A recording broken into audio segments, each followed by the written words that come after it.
ஓம் சாய்ராம்.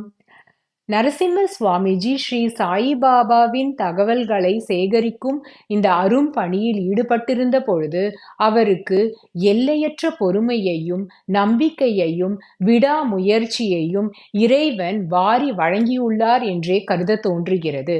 இதை குறித்து நரசிம்ம சுவாமிஜி குறிப்பிடுகையில், நான் பக்தர்களின் அனுபவங்களை சேகரித்துக் கொண்டிருந்த பொழுது திரு அவஸ்தி அவர்கள் ஸ்ரீ சாயிபாபாவிடம் நேரடியாக ஆசி பெற்ற 60 பக்தர்களை எனக்கு அறிமுகம் செய்து வைத்தார். அவர்களில் பலருக்கு ஆங்கிலம் தெரியாது. மராத்தி மொழி ஒன்றே தெரிந்திருந்தது.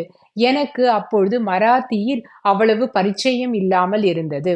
திரு அவஸ்தி அவர்களே இந்த செய்திகள் அனைத்தையும் சேகரித்து அவற்றை நூலாக பிரசுரிக்க எனக்கு பேருதவி புரிந்துள்ளார் என்று குறிப்பிட்டார். அது மட்டுமல்லாமல் நாடு முழுவதும் உள்ள சாயி பக்தர்களின் நலனுக்காக நான் ஸ்ரீ சாயிபாபாவை வாழ்க்கை வரலாறை விரிவாக எழுதுவதற்கு முனைந்தேன். இதை செய்வதற்காக செய்திகள் அனைத்தையும் சேகரித்து பரிசோதித்து அவற்றை முறைப்படி வகுத்து அவற்றை நம்பகத்தன்மை மற்றும் முக்கியத்துவத்தின் அடிப்படையில் நூலாக படைக்க விரும்பினேன்.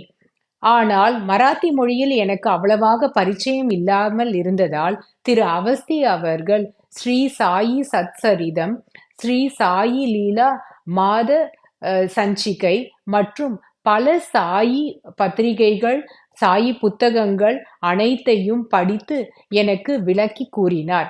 இவ்வாறு பல மாதங்கள் திரு அவஸ்தி அவர்கள் இந்த பணியில் எனக்கு பேருதவியாக இருந்தார்.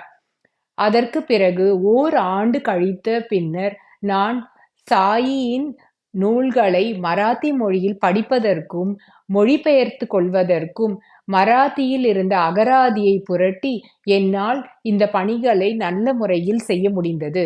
இதன் மூலமே ஸ்ரீ சாயியின் அனுக்கிரகம் இந்த பணியில் உள்ளது என்பதற்கு ஆதாரம் அன்றோ.